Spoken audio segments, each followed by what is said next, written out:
នោះស្រីពិនជាមិនទៀងដងរាំដងទៀងតាមរដូវកាលថាមានតែបងអូនថាគ្មានអ្នកណាធ្វើឲ្យខ្ញុំលងស្លងជឿពេញអារម្មណ៍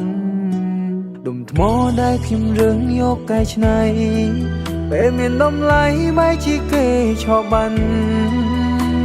លះបងទាំងពេលវេលាបងលះបងទាំងទ្រព្យសម្បត្តិតែពេលនេះអូនដៀលបងមិនឡ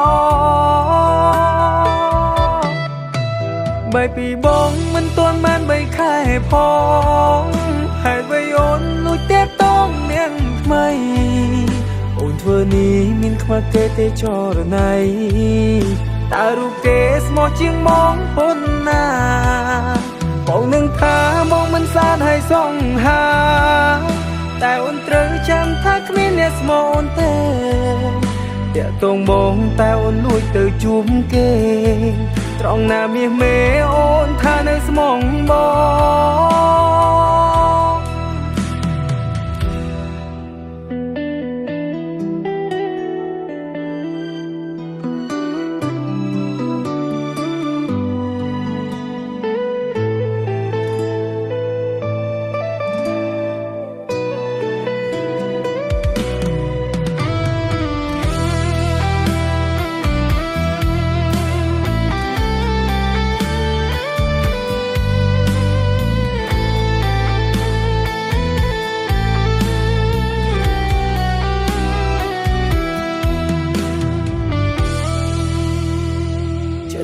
ស្រីពិនជាមិនទៀង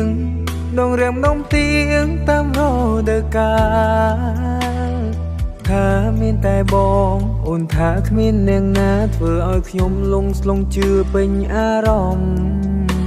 ដុំថ្មដែលខ្ញុំរឿងយកកែច្នៃពេលមានតម្លៃបែរជាគេឆោបបាន់លះបងទាំងពេលវេលាបងលះបងទាំងទ្រព្យសម្បត្តិតែពេលនេះអូនដៀលបងមិនឡបាយពីបងមិនទាន់បាន3ខែផងហើយវ័យអូនលួចតែតងនាងថ្មីអូនធ្វើនេះមានខ្វះគេទេចរណៃតើរូបគេស្មោះជាងមកប៉ុណ្ណាបងនឹងថាបងមិនសានឲ្យសង្ហាតែអូនត្រូវចាំថាគ្មានអ្នកស្មោះអូនទេតាក់ទងបងតែអូនលួចទៅជួបគេត្រង់ណាមាសមេអូនថានៅស្មងបង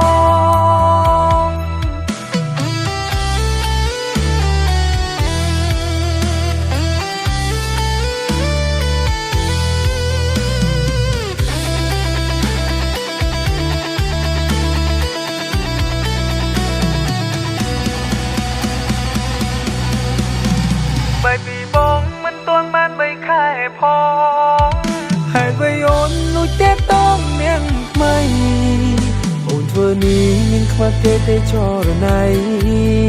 តើរូបគេស្មោះជាងមកប៉ុណ្ណាបងនឹងថាបងមិនសានឲ្យសង្ហាតែអូនត្រូវចាំថាគ្មានអ្នកស្មោះអូនទេតាក់ទងបងតែអូនលួចទៅជួបគេត្រង់ណាមាសមេអូនថានៅស្មងប